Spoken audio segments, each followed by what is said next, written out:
E aí, já tô. E aí, galera, tudo bom? Hoje é terça-feira, mais um dia da semana Bean Experts para vocês. A gente começou um pouquinho mais cedo hoje, então eu espero que vocês estejam conseguindo acompanhar essa palestra que vai ser incrível. Mas antes da gente começar, como sempre, eu tenho alguns avisos, então vamos aos avisos. Primeiro, a gente vai interagir com vocês o tempo todo aqui no chat e no Instagram. Então, por favor, se vocês estiverem assistindo a gente, tira uma foto, compartilha, manda suas perguntas aqui no chat enquanto está acontecendo a palestra do Queiro. Se vocês tiverem qualquer dúvida, já pode mandar. No final da palestra, eu vou pegar todas as perguntas e vou passar direto para o Queiro, tá? Então, vocês já podem ir conversando, já podem ir levantando algumas discussões, que no final a gente vai entrar em todas elas, tá bom?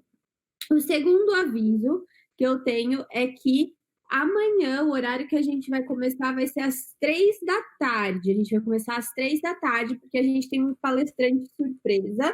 O palestrante surpresa se chama David Delgado Vendrell. O David, ele é especialista em ArchiCAD e em OpenBeam, e ele vai estar batendo um papo com vocês. Ele é de Barcelona, mas a palestra será em inglês, e ele vai falar sobre esses Open Standards. Então, ele vai falar sobre IFC, ele vai falar sobre tudo isso que a gente tem a maior curiosidade.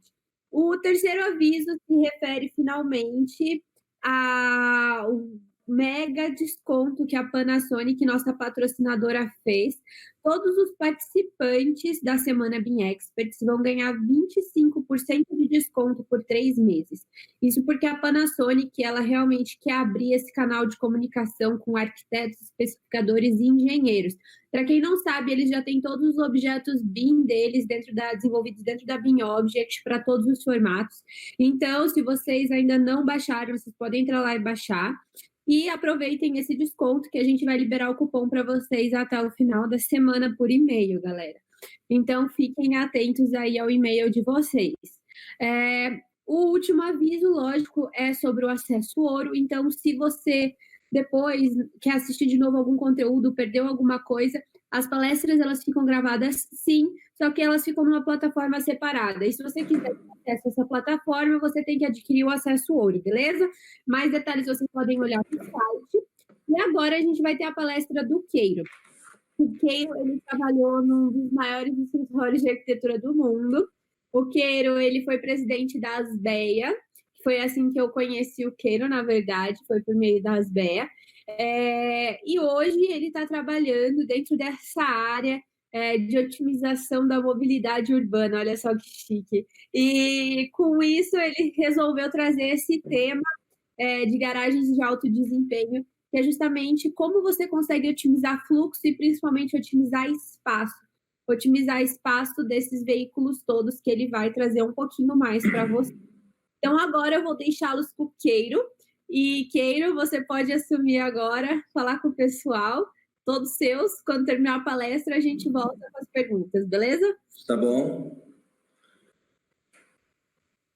Olá, pessoal, tudo bem? Estão me ouvindo bem? Mari, está ouvindo bem? Tudo ok? Tá. Pessoal, boa tarde, tudo bem? Acho que eu já me apresentei rapidamente no vídeo, mas arquiteto Queiro Amouaki.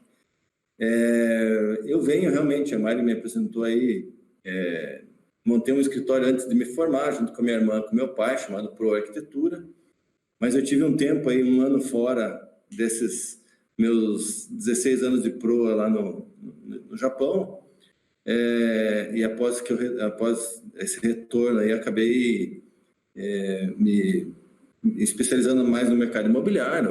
A proa continuou nesse ponto, até que alguns projetos começaram a complicar nessa parte de garagem. Isso aí sempre me incomodou, essa incerteza de que a garagem ia funcionar, essa preocupação de que uma manobra não ia ser feita com qualquer carro, e a gente ia ter todos esses problemas ligados a um pilar que você não consegue mais tirar, uma escada que você tem que, sei lá, fazer o quê, uma vaga onde o comprador jamais vai conseguir colocar um carro não muito diferente de um Smart.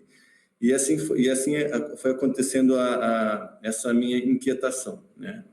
Há 7 anos atrás, eu dentro da Proa mesmo, a gente abriu um braço chamado Garage Plan, né, que era um braço de parking, onde a gente começou a tentar entender o que precisava ser feito para que essa incerteza, essa insegurança se findasse ou se minimizasse. Com isso, a gente adquiriu softwares, estudou todos os tipos de softwares existentes no mercado, literatura relacionada a isso, e começamos até por muita sorte e coincidência a atender as operadoras de estacionamento. Essas operadoras de estacionamentos nos deram um grande feedback em relação à arquitetura da operação. Então, digamos, a primeira palavra nova que vocês têm que guardar é que existe a arquitetura da operação, onde a arquitetura do estacionamento ela está focada na operacionalização, uma operadora de estacionamentos fazer com que isso funcione. E isso você fala, mas o que é isso? São cancelas, são escapes. Escapes são aquelas, teu ticket não validou, você tem que sair sem a cancela liberar. Você tem as faixas de acumulação, você tem as áreas gerenciais do estacionamento, as áreas de caixa de pagamento, tem uma série de outros locais que você tem que determinar. Fora isso, claro, o maior adensamento de carros, entender esse estacionamento. Até vou falar para vocês, daqui a pouco eu ativo aqui a palestra, falar um pouquinho sobre tipos de estacionamentos. E com isso a gente foi agregando muito mais conhecimento e serviços a isso. Com isso, há 3 anos eu me desvinculei da Proa e me enfiei de cabeça aí na Garage Plan. A Garage Plan aí passou a ser a minha empresa principal de arquitetura, né? Tenho mais uma empresa de arquitetura, mas não é o tema de hoje. E aí passei a me aprofundar cada vez mais e atender alguns players aí de mercado que eu jamais esperaria atender como arquiteto normal. Mari, só para compartilhar a tela, tem que só... tá, aqui, compartilhar a tela.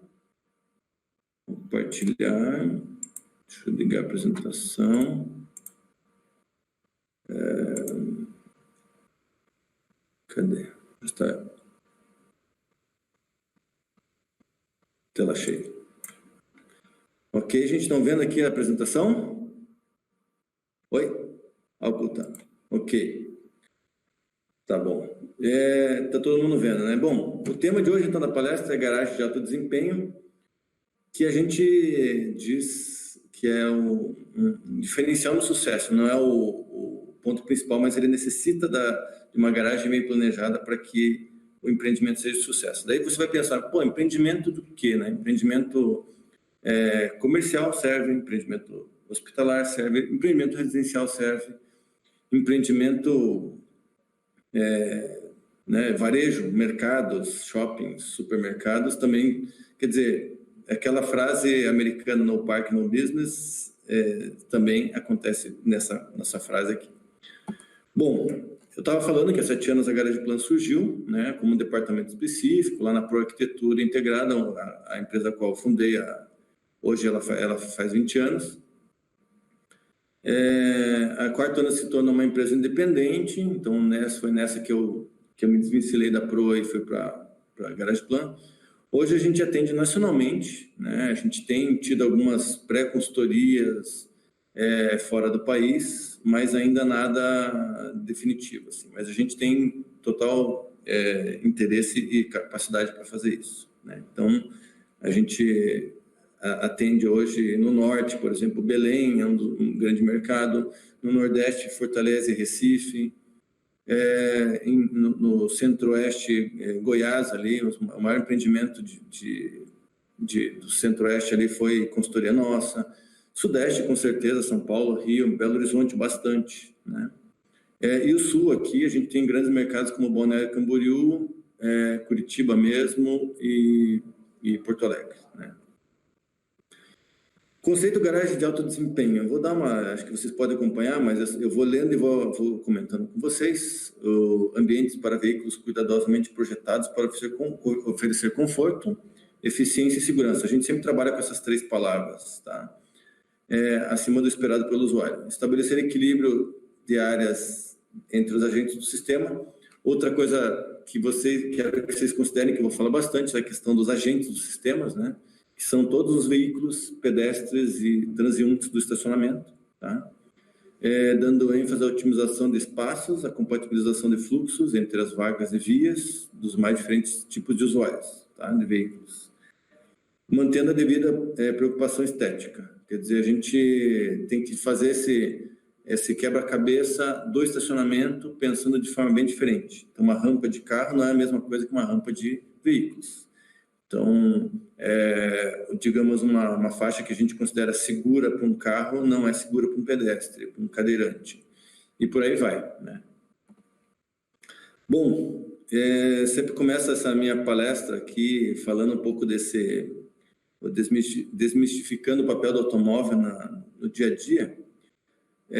Devemos ter aqui alguns mais cicloativistas, outros que são mais anti-carro, né? Quando eu começo a mostrar essas imagens, eles já começam a se exaltar, porque realmente, né, alguém que projeta mais para veículos, expondo umas imagens como essa, não se espera, né? Então, assim, realmente, a gente tem é fato isso, né? A gente tem a bicicleta ocupando 95 metros quadrados, um ônibus 50 metros quadrados e 48 pessoas também ocupam 90 metros quadrados, né? Então, no metrô. Eu vou passar para a próxima imagem, as pessoas vão vibrar mais ainda, os cicloativistas, quem não gosta de carro. Aí vocês devem estar pensando assim, né? Poxa, que louco esse Queiro de ficar mostrando uma coisa que vai contra ele, né? Tipo, de tudo isso aqui, a última imagem aqui é a quantidade que os carros ocupam, né? Bom, a meu ver, os carros eles não têm fim próximo, né? Eles vão ser mais tecnológicos, menos poluentes, talvez menores para transportar uma ou duas pessoas por veículo, e para maiores como os ônibus, né? Os ônibus para nós, as bicicletas e as motos são nossos objetos de projeto também. Então, assim, aí, a última imagem aqui, que deixa mais escandalizado o pessoal, o que ocupa na rua, né? Vou puxar a sardinha para o meu lado, obviamente, né? A sardinha para o meu lado, eu digo que se esses carros, que não tem como eles saírem das ruas, cultura da humanidade, o veículo, né? Essa paixão nacional, vendendo aí, Curitiba chegou a ter 725 carros novos por mês, né? Isso fazem 3 anos agora que a gente está estagnado essa questão das vendas aí, mas assim, a gente chegou a ter uma crescente, né? Curitiba o Brasil tem chegou a ser a 3ª maior frota aí de automóveis do planeta, e aí, assim, a gente não consegue se livrar. Então, puxando a sardinha para o meu lado, se a gente tivesse esses carros estacionados devidamente, né? Vamos passar para o próximo. Né? Então, cerca de 30% dos carros que circulam nas ruas estão procurando vagas. Então, esses 30% a menos são assim, essa imagem está bem mal montada aqui, fiz uma montagem rápida aqui, para vocês entenderem. Mas, se a gente tivesse essa eficiência em estacionamentos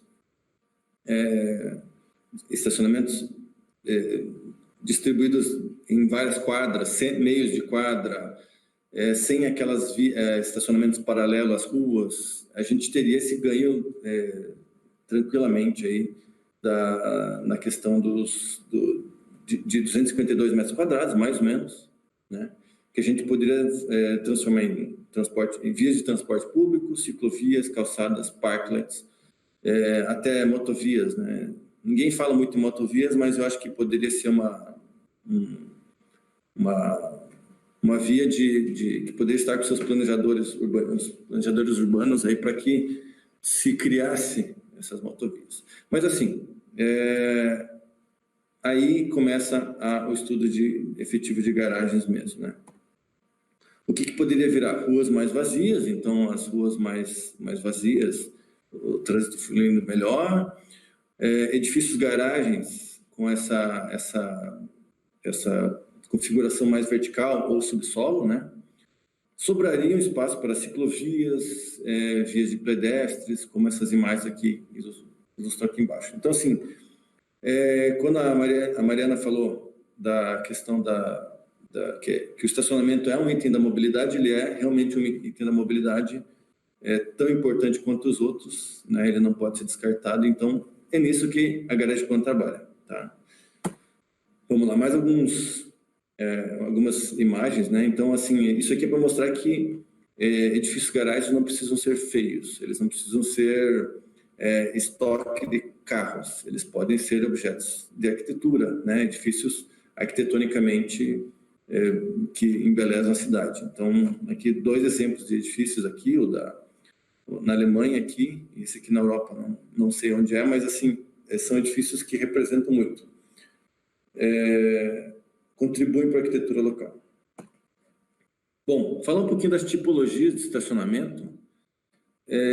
As tipologias de estacionamento, a gente, com esse aprofundamento da arquitetura da operação, do estudo relativo a estacionamentos, a gente acabou separando. Isso é uma denominação da Garage Plan para que a gente consiga prosseguir. Então, assim, tipologia de estacionamentos que a gente chama de street ou de rua. Então, tem até o texto do lado para explicar, mas assim, são estacionamentos onde você tem aquela coisa bem natural mesmo, terrenos centrais, onde o cara coloca carro, sem demarcação, uma cobertura, e muitas vezes ela é fora dos padrões de prefeitura, fora das normativas urbanas, alguns um pouquinho mais organizados, né, cobertos e pavimentados, muitos sem alvará, então aquela coisa do papelzinho. São estacionamentos extremamente rentáveis, tá? Só que não recolhem impostos devidamente. Assim, mas, assim, é um tipo de estacionamento que a gente também acaba atendendo. A gente tem aqui estacionamentos dedicados, então são estacionamentos dedicados a usos educacionais, hospitalares. A gente tem aqui até uma foto desse aqui, não sei se vocês estão vendo meu mouse aqui, a entrada de estacionamento da fábrica da Volvo aqui em Curitiba. Foi um dos estacionamentos que a gente fez consultoria e teve um ganho e uma separação de fluxos grande de motos, ônibus, pedestres, visitantes e veículos, né? Então, são estacionamentos dedicados que a gente diz que ele é uma atividade onde a pessoa está indo para parar naquele lugar. Então, esses são os estacionamentos dedicados. Vamos para o próximo. Estacionamentos públicos, tá? Eu coloquei 2 imagens aqui, uma do Parque Barigui e uma do Jardim Botânico aqui em Curitiba. Eu sei que não tem gente só da região aqui, mas só para exemplificar, são estacionamentos de parques, são estacionamentos aqui um pátio de órgão público, né? Onde você acaba, se você achar vaga, com muita sorte, você deixa, tá? A gente teve um case recentemente de um estacionamento que era público, que a gente teve que transformar operacionalizável, que é o Museu do Olho, tá? Aí as pessoas vão querer me massacrar aqui, porque ele era público, não pago, e agora passou a ser pago. Mas, porém, ele tem uma organização de orientador de pátio, tem um pouco mais de segurança, câmeras, tem você tem cancelas de entrada e saída, né? Então, existe um controle e um aumento de segurança. Eles têm uma obrigação de cuidar da pavimentação, todas essas outras coisas que a própria concessão exige, tá? Estacionamentos complexos. Aqui estou colocando aí 3 cases aqui, acho que os 2 da direita aqui são cases de São Paulo, tá? E outro aqui em Curitiba, que é o Parque Shopping Barigui. Eles são estacionamentos que trazem bastante público, quer dizer, são estacionamentos com muitas vagas, extremamente rentáveis, a gente imagina que sejam extremamente rentáveis pelas consultorias que a gente dá, né? E são complexos porque eles têm vários, por exemplo, aqui na Cidade Jardim você tem shopping, acho que um pouco de offices, e tem os residenciais, né? Então, assim, são estacionamentos complexos porque tem mais de 3 usos, né? Então, assim, esse de baixo aqui é um complexo aqui em São Paulo que tem, acho que tem projeto ainda, não sei se está pronto, tem hotel, comercial, residencial, laje corporativa, mall embaixo, e esse, o pátio, o parque, o Barigui, Shopping Barigui, ele também, você fala, mas é um shopping, só que ele tem a complexidade de ter academias, em alguns casos ter centros hospitalares, outros casos terem restaurantes e cinemas que funcionam fora do horário do shopping. Então, isso também é um estacionamento complexo, porque ele precisa funcionar quase que 24 horas, né? E tem usos totalmente assim. A gente acaba atendendo todos esses tipos de clientes, justamente para organizar esses acessos, como se entra, como sai. A gente tem aquela complexidade de Uber, aplicativos, 99, Cabify, onde a pessoa só entra para deixar, né, além do táxi. E também tem aquele...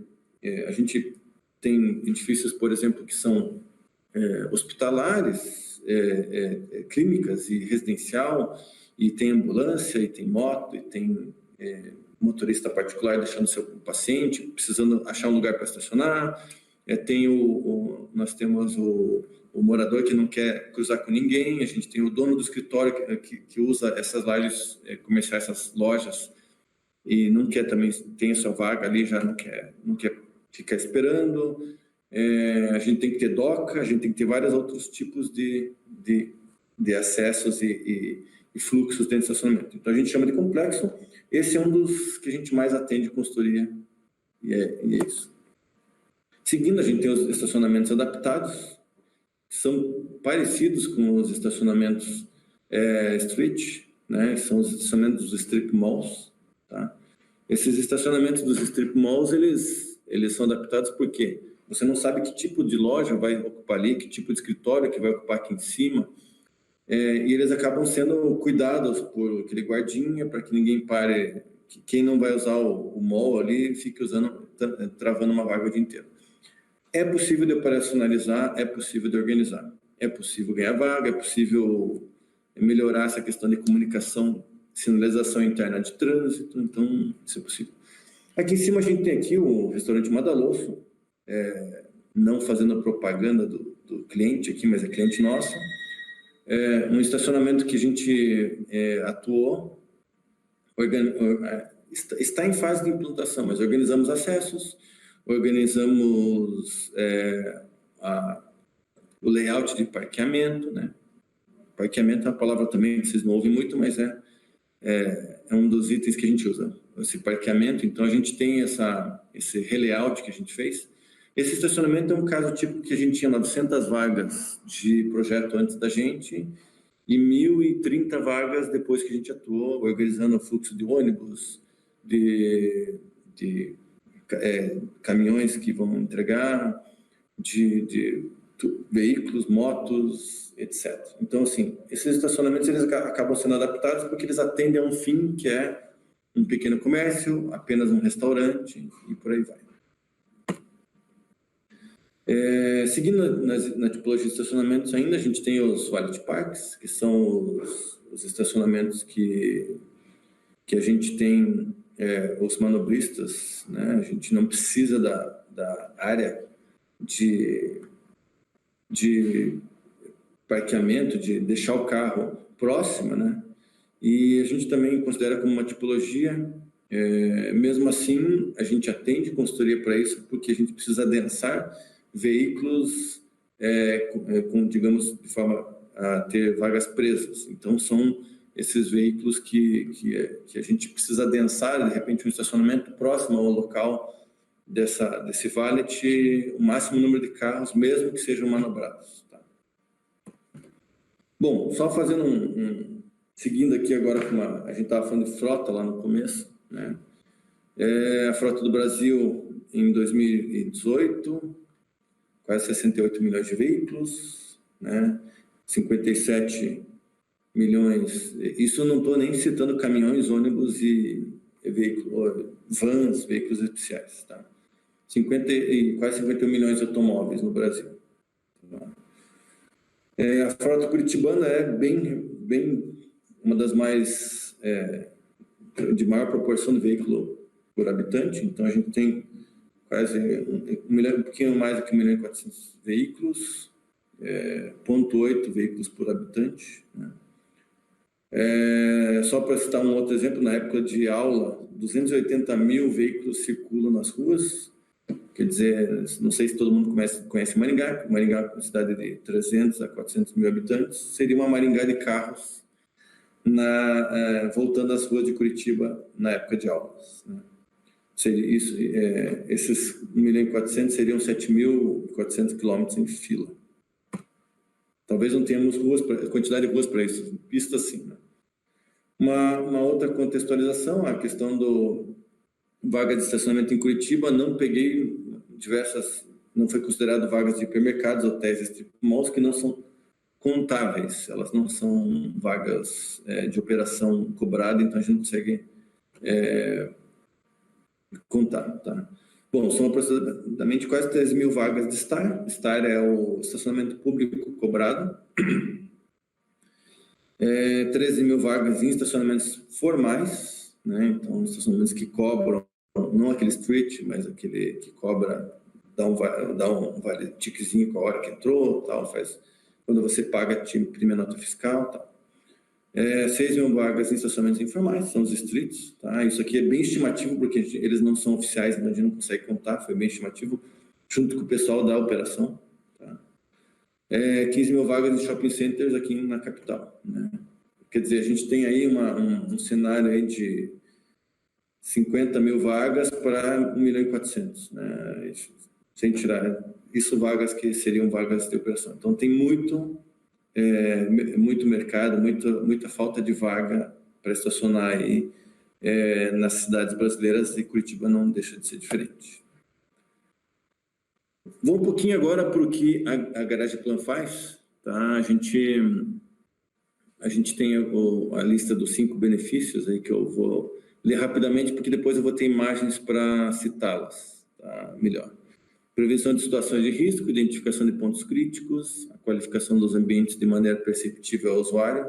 Estacionamento também, bem feito, é percebido pelo usuário, né, pessoal?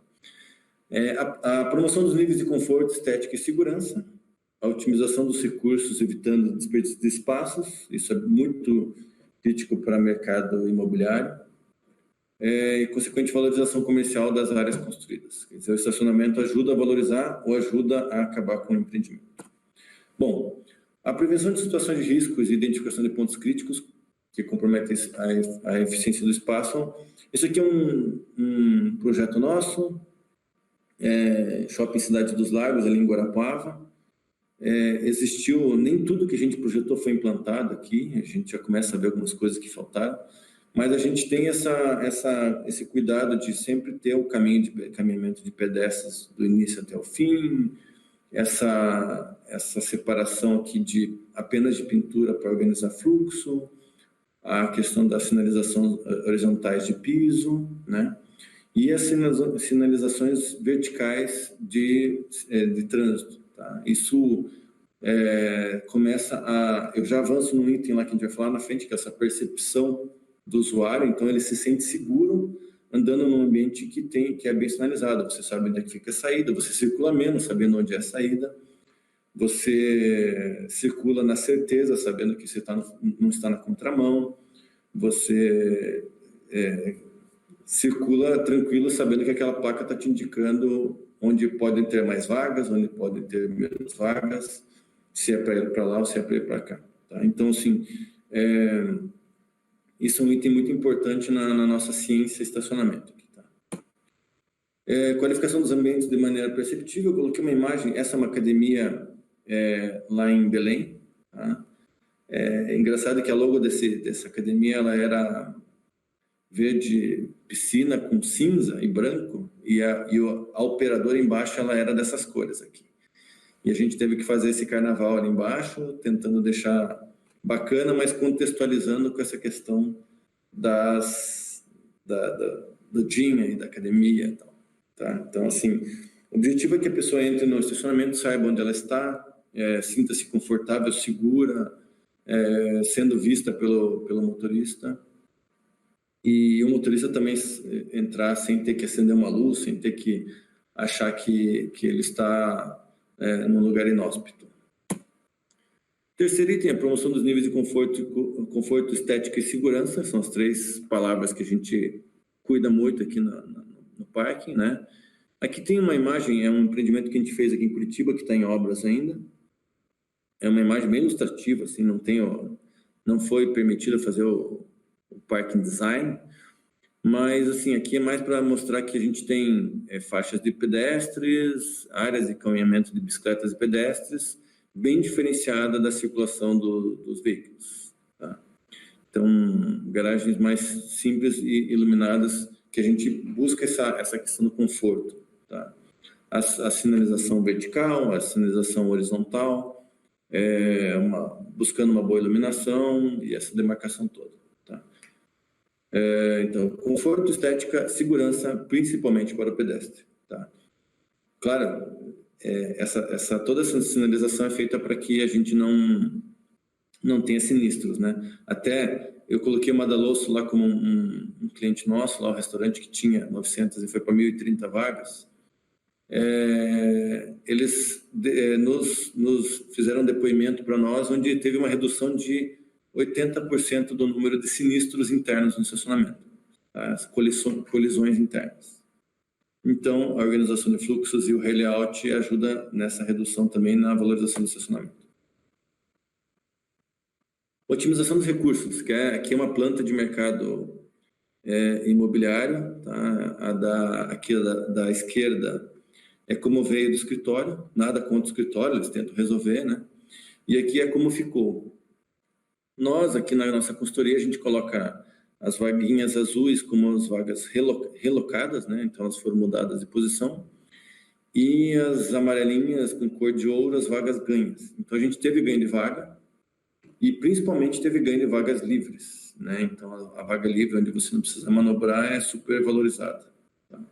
A gente tem essa questão do caminhamento de pedestres, do início ao fim, as sinalizações, e até depois alguma coisa de reorganização de lockers, tá? Dos armários, e organização dessa questão de um pouco de hall de entrada, o que fazer, bicicletários, depósitos, tudo aí. Então a gente tem aqui, ó, bicicletários organizados. Então a gente acaba tendo esse ganho com a organização.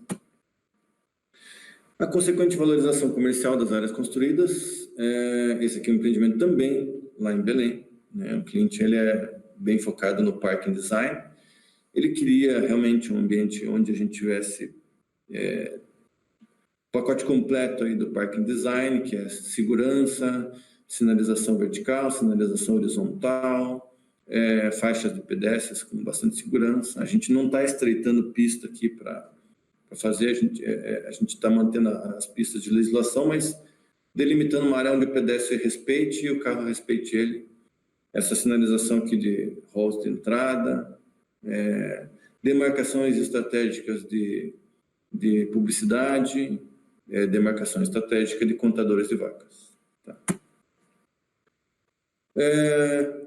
Nossa consultoria inicia com riscos e oportunidades, tá? É a nossa inicial aqui. Então, a gente recebe uma planta e como um consultor, a gente é um consultor, eu acredito que tenha especialistas em BIM de todos os tipos, compatibilizadores e calculistas estruturais, elétricos, hidráulicos, todos esses complementares talvez estejam aqui também. A gente mais uma especialidade a fazer parte desse time, tá? Então, compatibilizador, a gente faz parte disso. A gente analisa os riscos, então, por exemplo, uma linha de pilares que está mal colocada no fluxo, que é possível mudar, a gente não alerta a risco sem ter alguma sugestão de oportunidade, tá?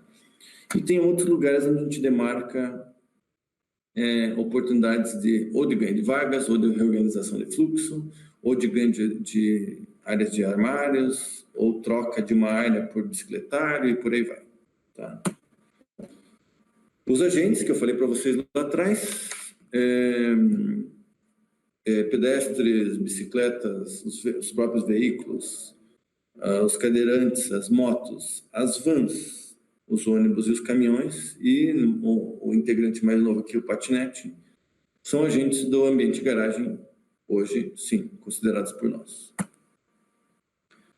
O escopo nosso tem alguns itens que são uns macro itens aqui que eu, consultoria de projeto conceitual, estudo de viabilidade econômico e financeiro, projeto arquitetônico e projeto de personalização de garagens, nosso parking design, projeto de sinalização de trânsito de estacionamentos e comunicação visual e certificação da qualidade dos estacionamentos, nosso parking certification. Vou passar rapidamente aqui, porque acho que meu tempo, o pessoal está acabando, e também tem que ter tempo para dúvidas. Mas, assim, a gente tem, dos riscos e oportunidades, a gente consegue fazer uma avaliação dos pontos críticos ligados ao estacionamento, a avaliação dos fluxos, então a gente faz essa avaliação de fluxos aqui para poder saber se o estacionamento atualmente está funcionando, em projeto está funcionando, mas vai funcionar lá. E a avaliação dos acessos, questão de inclinação de rampa, recuos frontais, controle de cancelas e tal. Oi. Ah, é? Ah, tá bom, então. Beleza. Gente... Só para te falar, assim, uma coisa que eu acho que o pessoal também interessa bastante é saber que tipo de processo que você usa, assim, com relação a software e tudo mais, sabe? Tá, eu vou falar isso mais no final. A gente faz uma análise inicial em 2D, mas a gente faz simulação em 3D sim. A gente consegue fazer simulações em 3D para... Quer dizer, então, projetos que venham modelados em 3D, a gente consegue fazer a validação e a simulação, por exemplo, de manobras e, principalmente, rampas e seus adoçamentos, que a gente recentemente teve que fazer uma validação em 3D para um empreendimento de altíssimo padrão, que o cliente queria saber se uma Ferrari não rasparia na chegada da rampa. Então, assim... Bom, vou continuar aqui, mas assim, até depois podem surgir dúvidas, mas a gente trabalha assim em 2D, em 3D. Essa análise inicial sempre é feita em 2D. Tá? A gente tem aqui a avaliação de interferências estruturais, então, não aqui temos aqui um exemplo de uma sugestão de mudança de pilares aqui 20, 30, 40, 50 centímetros, ou rotação concêntrica, para possibilidade de ganho de vaga, melhoria de fluxos e tal. A gente sempre analisa o tipo para saber se isso é possível, então não vamos ficar sugerindo de forma aleatória. A gente continua avaliando a circulação em rampa, nesse quesito que a Mariana acabou de me alertar aqui para que fale para vocês, A avaliação das rotas dos pedestres, então sempre saber se os pedestres têm a da última vaga mais longe do estacionamento até o acesso das circulações verticais ou do empreendimento, se é possível ter uma rota de pedestres. A gente faz uma avaliação de vagas, então essa questão da avaliação das vagas, se elas estão na melhor disposição, se elas estão atendendo a proximidade de entrada, por exemplo, de uma vaga de moto, vaga de bicicleta. A gente não gosta de que tenha motos e bicicletas circulando muito pelo estacionamento por questões de segurança, a colições, e tem esses assaltos aí de motociclistas de capacete dentro de estacionamentos. Com isso a gente faz simulações de manobras, então a gente tem um caso aqui de simulação de manobra de acesso até a cancela. Mari, isso aqui também é feito em 3D, tá? A gente faz simulação em 2D, mas em 3D também a gente acaba fazendo. Ah, que bacana. Tá? Simulações de novos layouts, então a gente faz essa sugestão de rotação de vagas, mudança de vaga para que a gente tenha o máximo de vagas melhores, o máximo de vagas livres, o máximo de vagas, mesmo que presas, o máximo de vagas. A gente sempre está buscando estressar o estacionamento ao máximo para que a gente consiga ter a sobra para os outros complementares usarem suas áreas técnicas ali, a questão de contenção de cheias, bombeiro, e essas outras, a casa de pressurização, bombas, etc. Tá? Então, isso aí a gente faz uma avaliação de cruzamento de fluxos e tal. Bom, a gente vai para uma parte de desenvolvimento de plantas, né, onde a gente começa a pôr em papel mesmo aquilo que a gente sugeriu lá nas oportunidades, então tentando ganhar vagas de motos e bicicletas, né, sempre organizando aqui, ó, aqui um caso bem típico de uma moto que chega e já vai para o seu bolsão para não ficar circulando, tá? A bicicleta, da mesma forma, ela vem de fora e já é guardada também para não circular muito.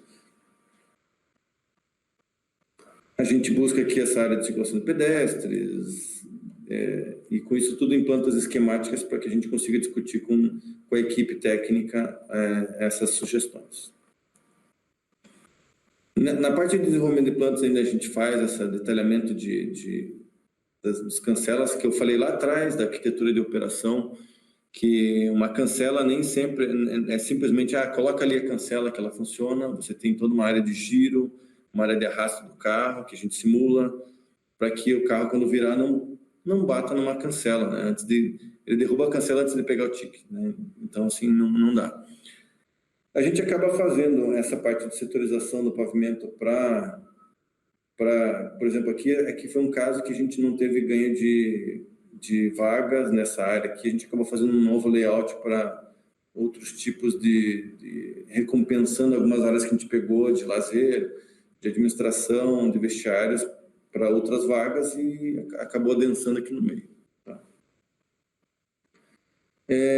Aqui é um caso das rampas lá que a gente falou em 3D, a gente tem essa questão esse encontro aqui que eu estou falando aqui, que é o adoçamento da rampa, tanto no seu pico quanto na sua chegada, né?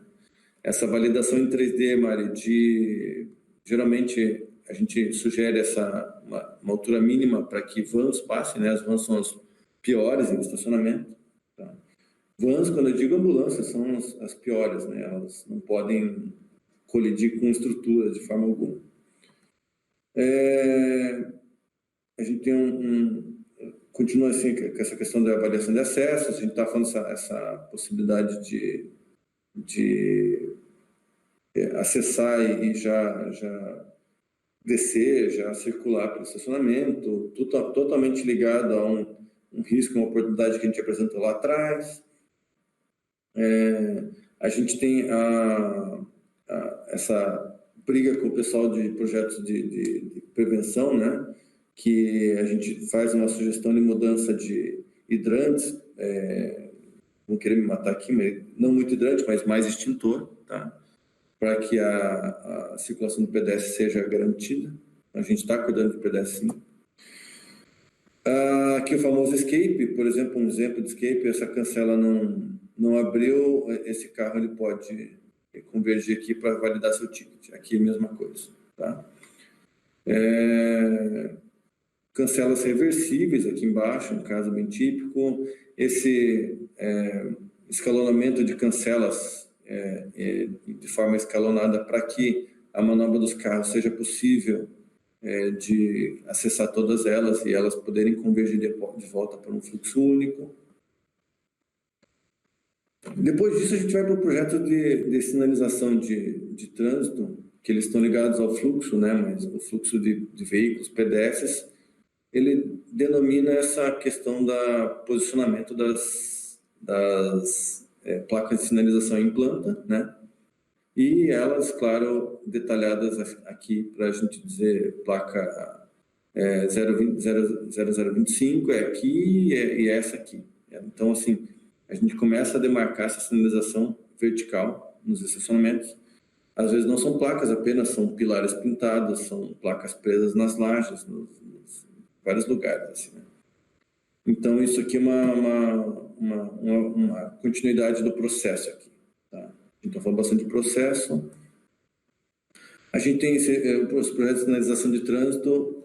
Aqui também é um exemplo aqui de um cliente que ele era clínica, então a gente teve que fazer uma personalização aqui para todo o processo, essa demarcação de áreas de circulação de bicicletas, pedestres, os carros. Então foi feita toda uma personalização, que é o projeto de pintura, o projeto de comunicação, essa demarcação aqui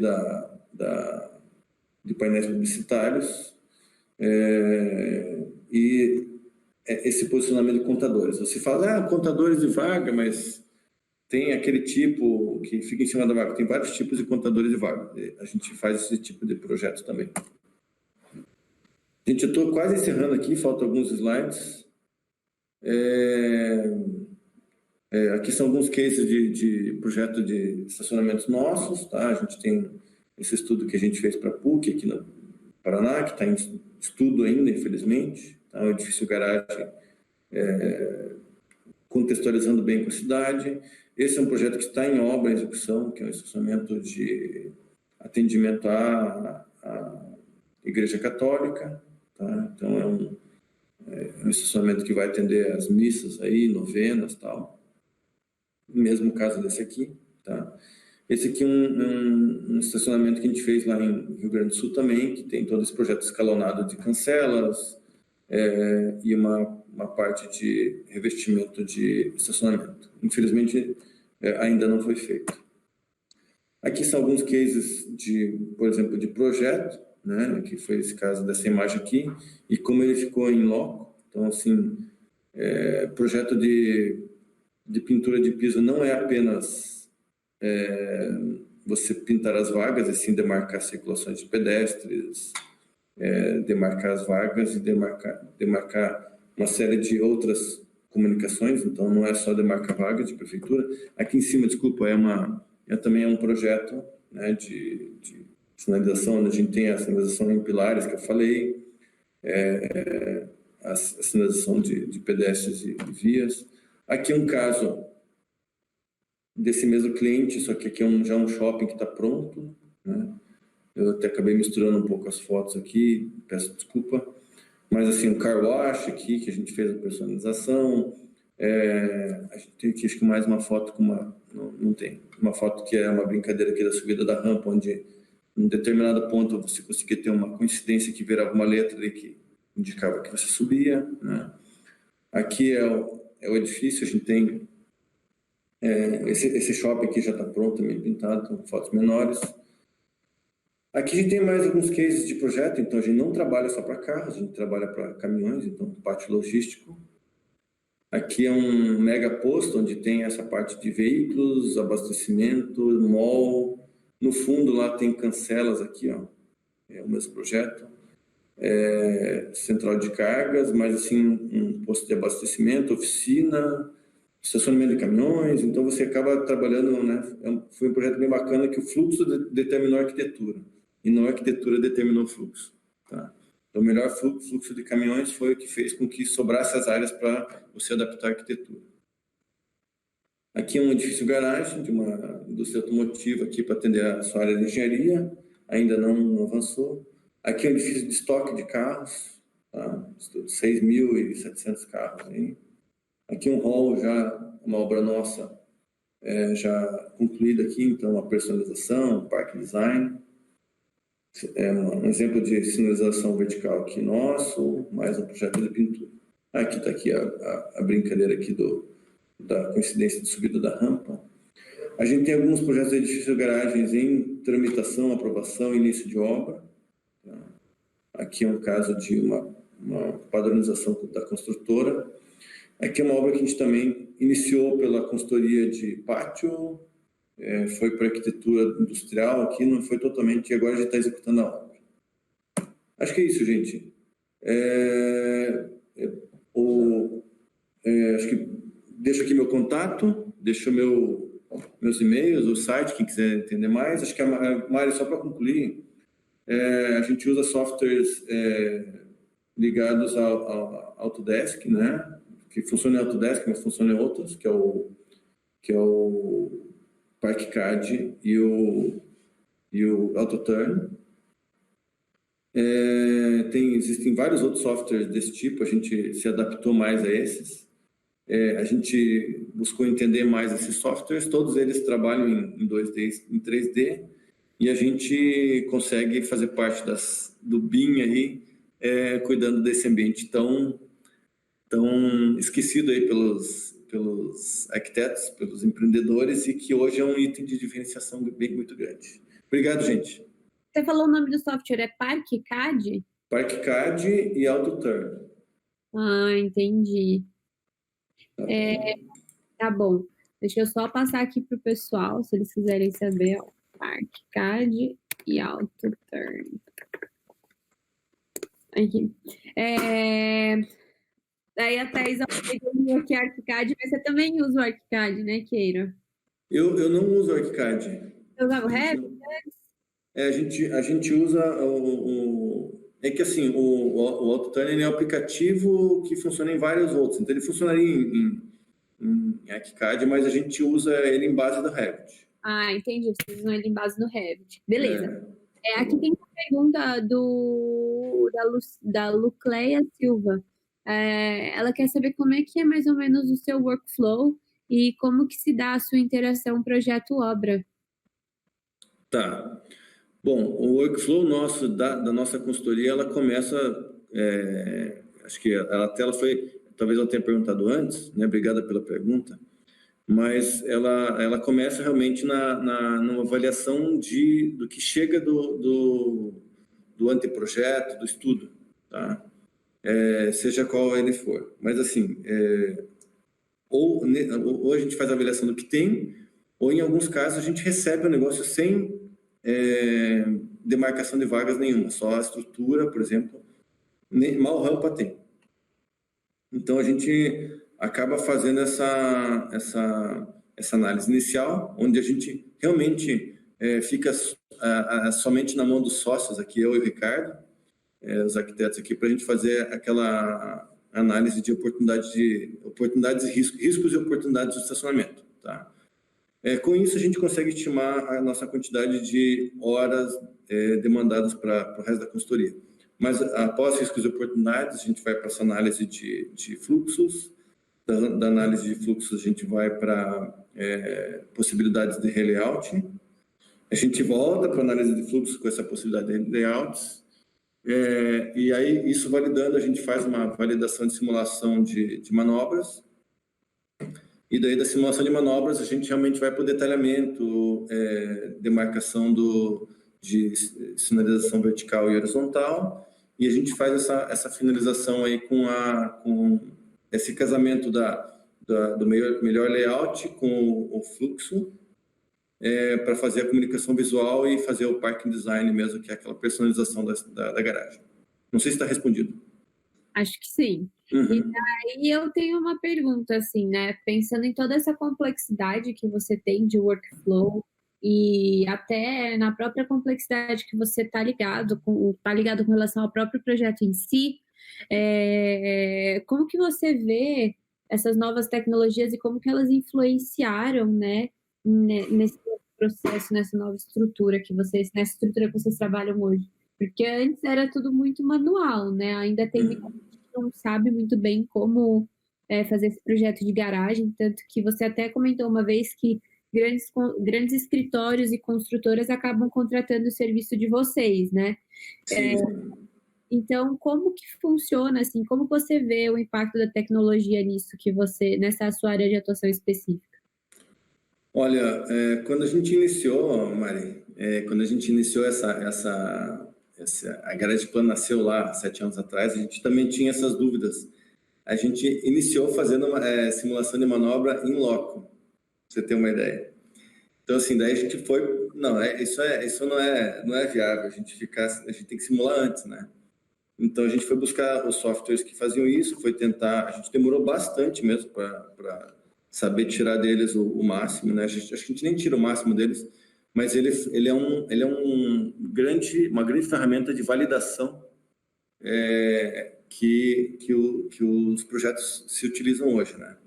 E assim, não é simplesmente comprar o software e achar que utiliza. A gente tem grandes escritórios de arquitetura que são parceiros nossos que têm o software, mas eles nem mal operam hoje porque eles preferem consultar a gente porque eles não sabem tirar na verdade, não é simular só manobra, existem outras... Uma simulação de manobra é uma das coisas que mais ajudou, né, nesse avanço tecnológico.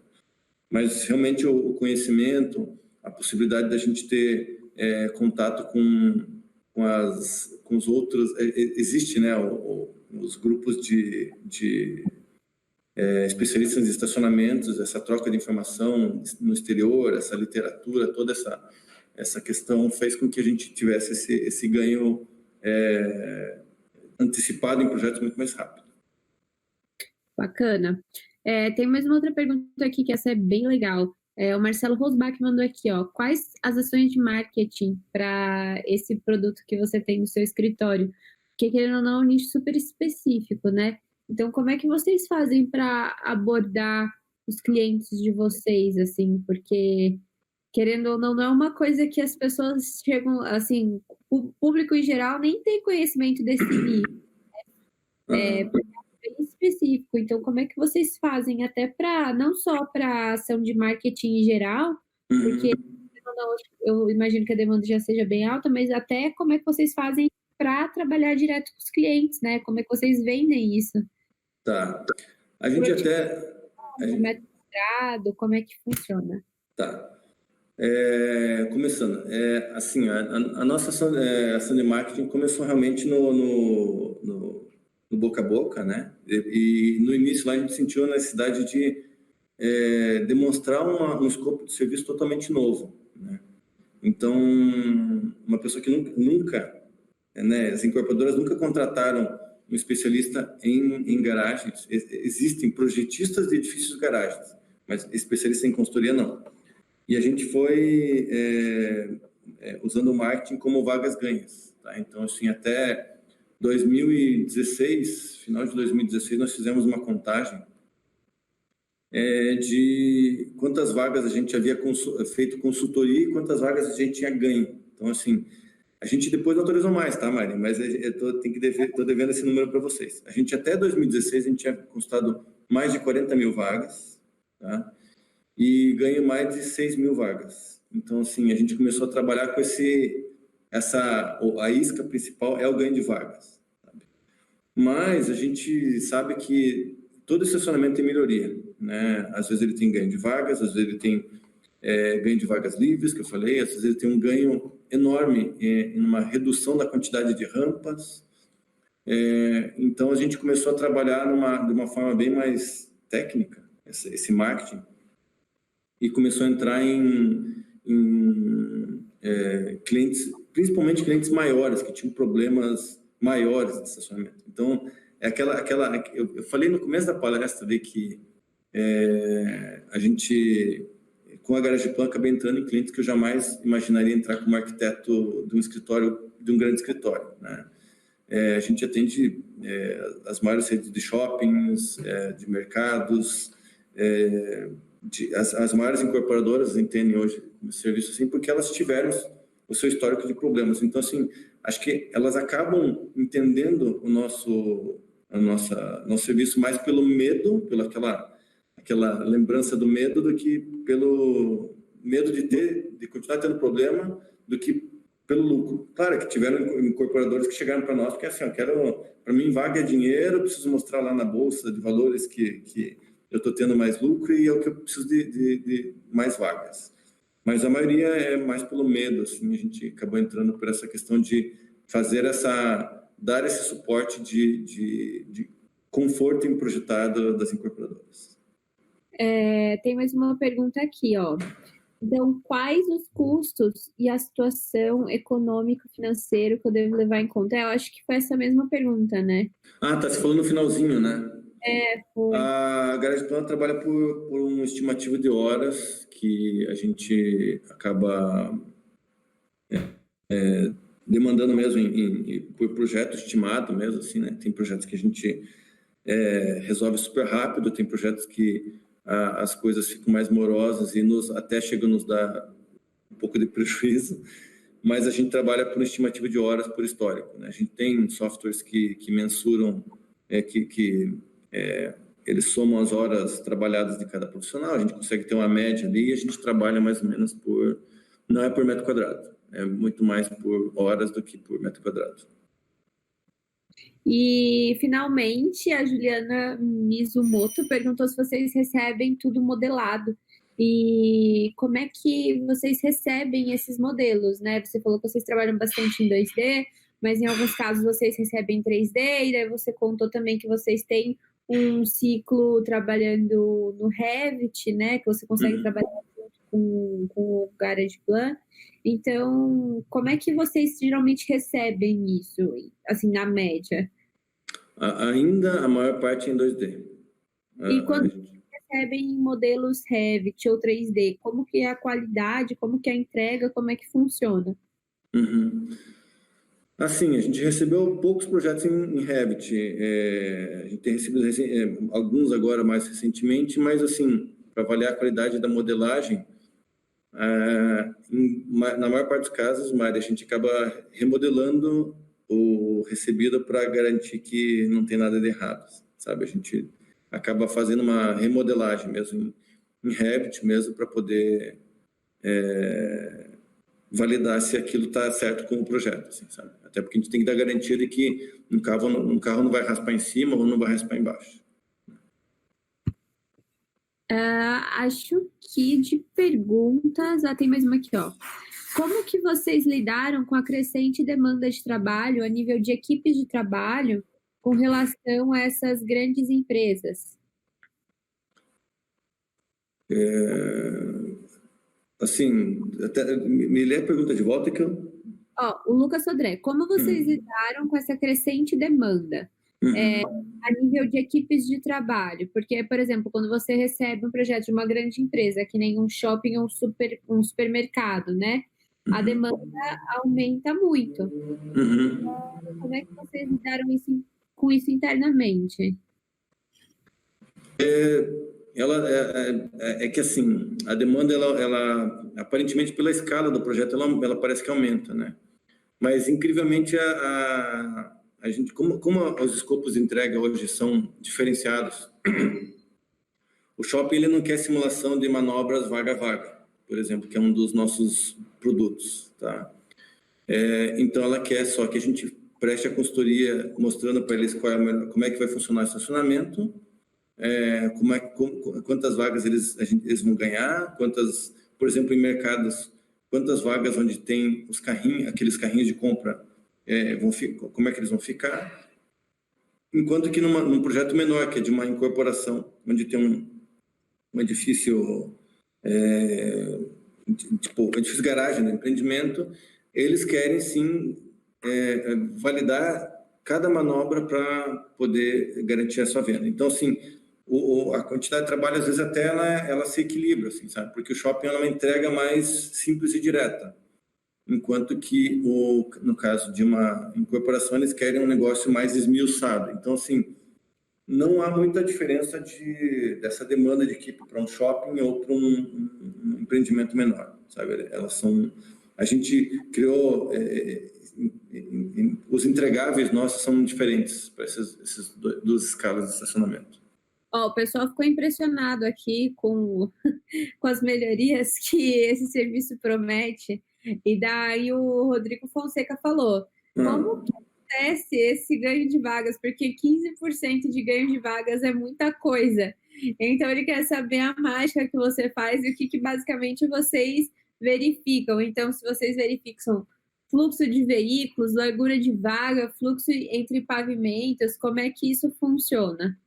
Essa mágica dos 15% não acontece sempre, tá? Ele deve ter feito o cálculo do Madaloso, lá onde a gente tinha 900 vagas e fomos a 1.030, né? ali foi um caso que a gente não tinha um pátio, uma liberdade total, né? Então a gente pôde remodelar. A gente pegou um estacionamento com espinha de peixe, aquela vaga que parece espinha de peixe. A gente fez toda uma mudança desse design de vaga. A gente pôde mudar fluxo, a gente pôde mudar a rampa. Ali foi um caso que a gente teve um ganho excepcional mesmo, assim, sabe? Mas sempre tem ganho. A gente, respondendo agora a pergunta dele, sempre tem ganho, tá? A gente tem empreendimentos, por exemplo, que tem, acho que recentemente a gente estava estudando que tem 27, 28 vagas. A gente ganhou uma vaga, né? Daí já não chega nesses 15% de ganho. Mas o que é avaliado? A gente tem sempre a possibilidade de ganhar vagas, ou ganhar áreas técnicas, ou ganhar áreas de vendáveis, que são os lockers, os armários. Tá? A gente tem a possibilidade de ganhar áreas de bicicletário, áreas de moto. Então, assim, nunca o ganho é só focado em vagas. Tá? A gente tem um cliente grande de São Paulo que, quando a gente falou o número de vagas que a gente ia ganhar naquele empreendimento, eles olharam para nossa cara: vocês deram para nós um lucro de R$800 mil, sabe? Tipo, eles estavam vendo apenas aquilo. Então, assim, a gente faz troca de circulação por vaga por circulação, a gente tira vaga, é uma ginástica. A gente é uma questão mais de exercício e experiência do que apenas pesquisa e tentativa, assim. Hoje a gente tenta bem menos e acerta mais, e assim, é uma questão mesmo de buscar. Às vezes a gente tem que apagar todas as vagas e olhar o estacionamento como se não tivesse vaga alguma, para tentar fazer uma nova proposta, assim, sabe? Aqui o Rodrigo, ele quer saber também quais são as barreiras normativas mais limitantes que você tem. Tá. Até assim, finalizando a pergunta até do Rodrigo, né, que perguntou anteriormente, a gente também avalia para cada cidade as normativas municipais ali de uso do solo e zoneamento para as vagas, né? Então a gente sempre avalia. Já respondendo essa pergunta, as maiores barreiras são, em muitos casos, não são as normativas municipais. Claro que tem, a gente tem algumas exigências que são né? Mas, por exemplo, os projetos eles acabam ficando ruins porque o arquiteto busca apenas cumprir as normativas municipais, sabe? Então, assim, aqui Curitiba aqui, por exemplo, não, a área de manobra eu fiz com 5 metros aqui, tá valendo, mas aquela vaga colada no final do corredor, sem espaço, sem nada, o cara não consegue colocar nem tirar o carro, sabe? Então, assim, ela não está errada em relação ela consegue alvará de construção, ela vai fazer tudo que a prefeitura, né, questão de inclinação de rampas. Eu fiz aqui uma rampa curva com 25%, que é permitido aqui, só que o carro sobe em 3 rodas, sabe? Então, assim, não as dificuldades mais de municipais, mais de zoneamento, de uso do solo, nem sempre são as maiores dificuldades. As maiores dificuldades são, acho que hoje, as exigências aí dos clientes mesmo a ter, por exemplo, ganhos e confortos maiores do que é possível. E qual dica que você dá, então, assim, tem alguma regra geral que dá para seguir com relação à área de estacionamento versus tamanho do prédio, assim, para ajudar nesse trabalho? Tem alguma regra geral que as pessoas já podem pensar como arquitetos, se eles querem facilitar um trabalho desse no futuro? Bom, a dica é... Assim, a dica principal é me contrate, né? Não, até assim, é bacana porque assim, até muitas pessoas me perguntam por que você foi de um escritório que era autoral, que fazia projetos para um setor tão de submundo, dos subsolos, dos sobressolos, tal, né? Que não teoricamente não aparecem. Foi uma inquietação minha mesmo. Assim. Então, assim, quem está inquieto com algum problema, certo? Ou busque um profissional, né? Ou até se dedique a resolver. Então, assim, acho que a regra mesmo que nos ajuda muito é deixar pensar as plantas mais flexíveis, tanto para os tipos, assim, não aquela coisa que a pessoa, ela não... a dica principal minha é trabalhar com modulação de estrutura, sabe, que é o básico. Então, você consegue adequar uma planta a uma estrutura mais modular, e isso vai refletir diretamente na qualidade do teu estacionamento, sabe? Então, dica mesmo de arquiteto que foi muito autoral, né? Eu continuo tendo eu tenho uma outra empresa, saí da Proarquitetura, tem uma empresa chamada Arquibusiness, que é autoral, sim, de projeto de arquitetura, mas com a GaragePlan, sim, eu vejo que projetos que são trabalhados de forma modular, estrutura modular, ela fica bem mais fácil para resolver tanto o próprio arquiteto quanto quando a gente atua em parceria junto com os arquitetos. Essa foi até uma pergunta que foi feita com relação à estrutura, por isso que eu interrompi ali quando você estava falando disso. Ele falou aqui, ó, a modulação estrutural define bastante a questão dos fluxos e dimensões de vaga, principalmente quando a gente pensa em um edifício, shopping, que a gente está falando subterrâneo, né? Vocês conseguem interferir nesse ponto dos projetos estruturais e arquitetônicos? Assim, já aconteceu o caso de alguma contratação que vocês entraram lá no comecinho para vocês já fazerem essas interferências? Tem algum tipo estrutural que é melhor para esse trabalho? O que você diz sobre isso? Bom, a gente a gente tem clientes incorporadoras aí das grandes aqui do Sul que hoje nos mandam o projeto sem demarcação. Eles falam assim, ó, a circulação vertical está aqui, as escadas e os elevadores estão aqui, os pilares estão aqui, a rampa que desce para o subsolo está aqui. A rampa que desce para o segundo subsolo eu não demarquei, você define, e a demarcação das vagas você define. Esse caso desse empreendimento, a incorporadora ficou muito feliz porque assim, eles tinham uma transição. Que a gente olhou aquilo e não entendeu por que uma transição. Então, você tinha um pórtico de pilares no subsolo que, para o tipo, ele transicionava. E a gente falou assim, não, move acho que 30 centímetros aqui, gira e você não precisa de mais transição. Teu pilar vai do topo ao último subsolo. Quer dizer, aquilo... E aquilo estava com uma vaga meio travada, tal. A gente falou assim, não tem lógica isso aqui. A gente resolveu. Então, a gente conseguiu atuar, sim, na mudança da estrutura, né? A gente sempre dá pitaco em estrutura, porque... Vamos ressaltar aqui, né? Você é arquiteto, então vamos falar para o pessoal estudar um pouquinho de estruturas, que nessas horas ajuda bastante, né? E a gente sabe, né, Mariana é engenheira, a gente sabe que giro concêntrico não é tão crítico para uma estrutura, tá? Então, você tem um pilar de um jeito e você rotacionar ele no eixo em 90 graus, ele não é, para o cálculo estrutural, não é tão grave, não é tão difícil, né? Então, a gente sempre está vendo, por mais que esteja modulado e bem resolvido a estrutura, às vezes a gente vê a oportunidade no tipo de mexer 20 centímetros e melhorar uma vaga, ou mexer 20 centímetros e ganhar uma vaga, né? Então, assim, a gente tem o arquiteto que consegue trabalhar a planta de forma, aceitando uma modulação estrutural um pouquinho mais de engenheiro, né?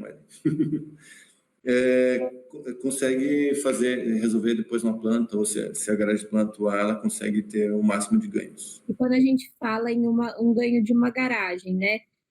Você que trabalha bastante com incorporadora, o que isso significa em termos de dinheiro para uma incorporadora ou para um residencial? Então, R$1.000 de ganho, assim, que eles conseguem vender essa vaga depois? Qual que é o ganho, vamos dizer assim, financeiro para o cliente final, que geralmente uma vaga traz? Então, a gente tem dados aí do Brasil que tem... As vagas hoje vão de 20 mil a 120 mil reais por vaga, né? Então, em cada empreendimento você pode ter esse ganho.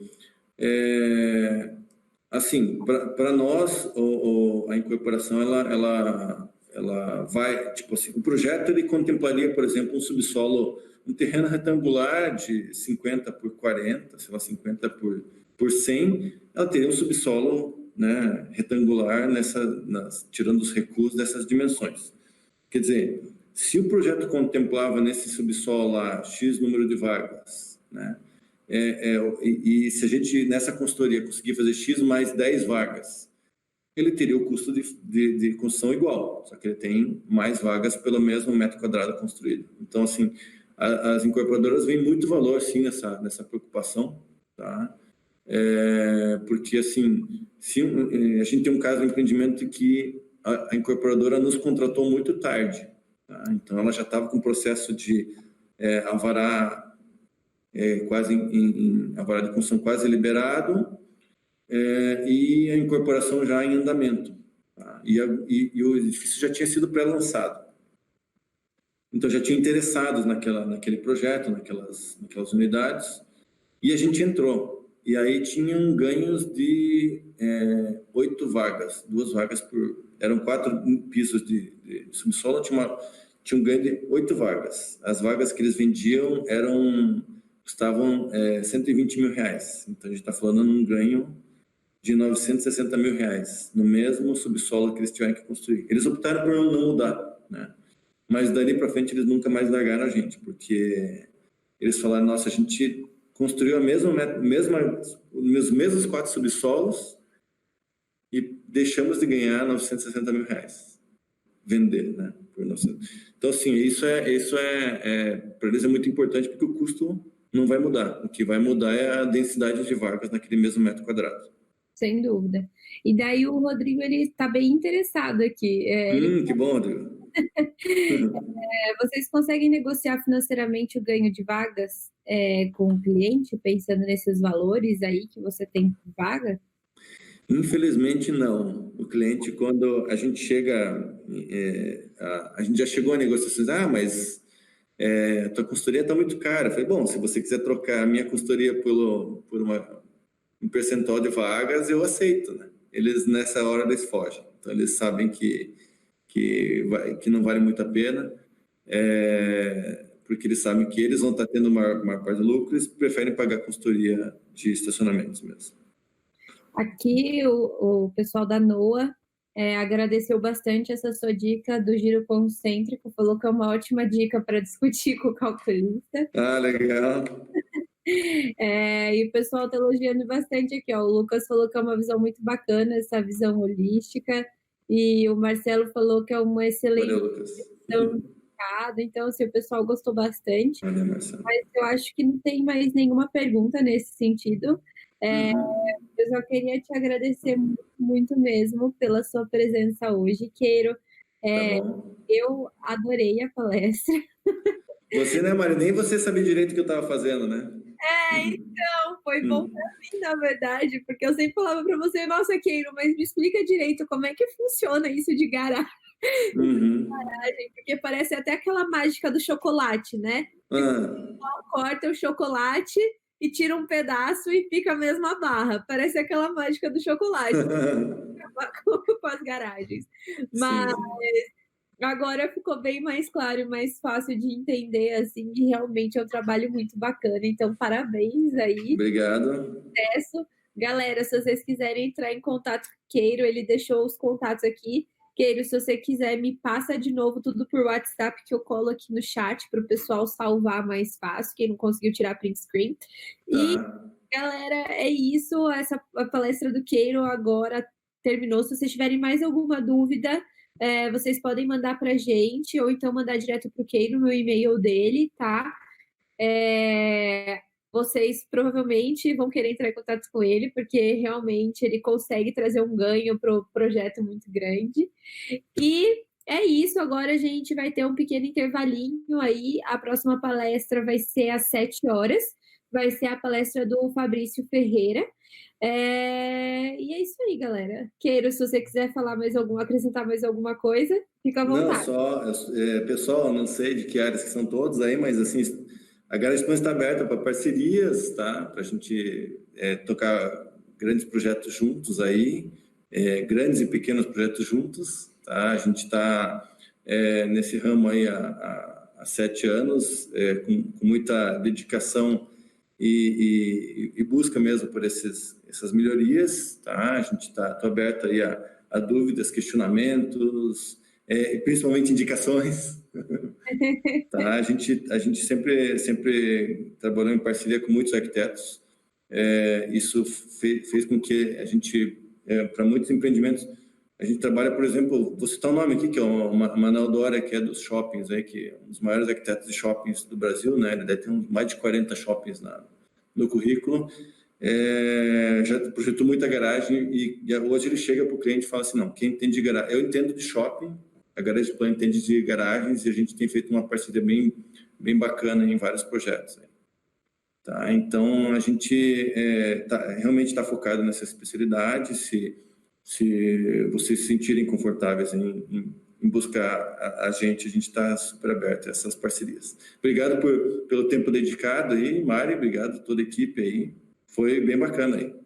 Imagina, a gente gostou bastante. Tá bom? Continua aí com a gente no YouTube acompanhando outra palestra que vai ser bem legal. Tá bom, então. Eu vou sim. Beleza, então. Até Gente, até daqui a pouco. Tchau, tchau.